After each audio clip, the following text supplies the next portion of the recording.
Good morning and welcome to today's edition of the Bible Delight in the Details. I'm J. Lenora Bressler. We're looking at the Psalms in a continuing series of programs on this beloved book that so many people find inspiration and guidance from. And today is a very personal reflection for me.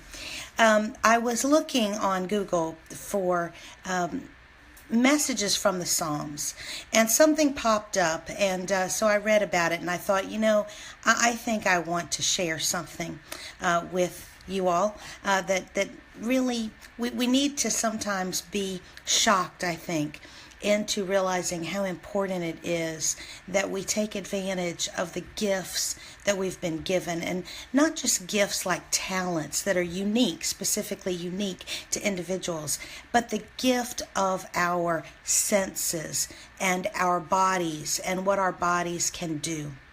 And so the psalm that I want you to look at today is Psalm 9, verses 1 through 2. It goes like this. I will praise you, O Lord, with my whole heart. I will tell of your marvelous works. I will be glad and rejoice in you. I will sing praise to your name, O Most High.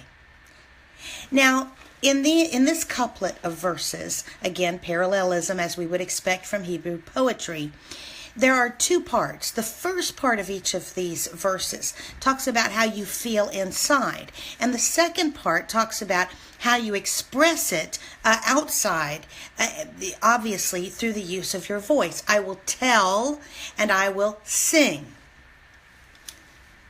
Have you ever stopped to think about that it is a great resource that you have, that you're even able to talk?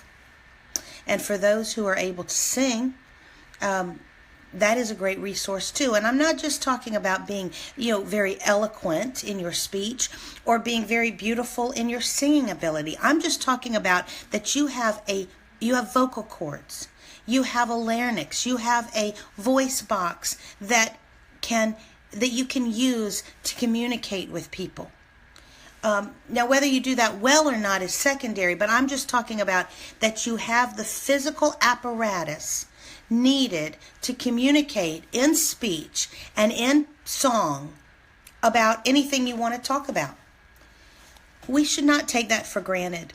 My grandfather lost his vocal cords and his voice box back in 1955. He was a very talented, very up-and-coming man in entertainment with ABC and Paramount Pictures. And at that time, when people had this cancer and had their voice box removed, most people committed suicide because they felt that their lives were completely over, that something that made them very human, the ability to speak, had been taken from them, and it was a very serious matter. It did affect my grandfather's career, but he did not kill himself. In fact, he set himself to learn what is called esophageal speech. He had to have a hole in his throat for the rest of his life, and which he covered with a scarf and then ties over that. He was always so well dressed. You never saw my granddaddy in anything but a suit and tie. And he could speak, and you could hear him, and you could understand him, but it was very difficult. He had to master the ability to literally use wind to shape sounds, and he got to be extremely good at it, where you could hear him and understand him very easily. He was sent by doctors around this country to counsel people who had had similar surgeries to keep them from doing themselves in, and to give them hope so that they were not in despair. In a very sad twist, my grandfather was given very poor medical advice and was told that it was all right for him to continue to smoke a pipe, which he did occasionally. And when I was a young girl, the cancer came back. Then he had a botched oral surgery, and because of that, his mouth closed. And he was not able to speak anymore. I saw that at 12 and 13 and 14 when he died. To see someone's mouth close and not be able to open your mouth because of scar tissue is a very hard thing to see. Especially now, in retrospect, I'm a professional speaker. My voice is everything to me. My ability to open my mouth and speak is livelihood. It's bread and butter on our table. But we all have a desire to communicate. Yes, you can write, of course, and my granddaddy continued to write notes to us, but it is different.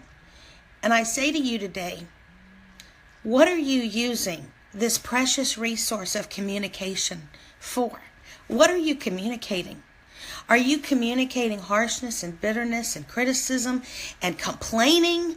Or are you using it to lift up God and to bring hope and encouragement to people? Are you reaching out to people? Are you using something that you've been given, which, by the way, could be taken away by illness, by an accident, by bad medical care? You don't know. You don't know.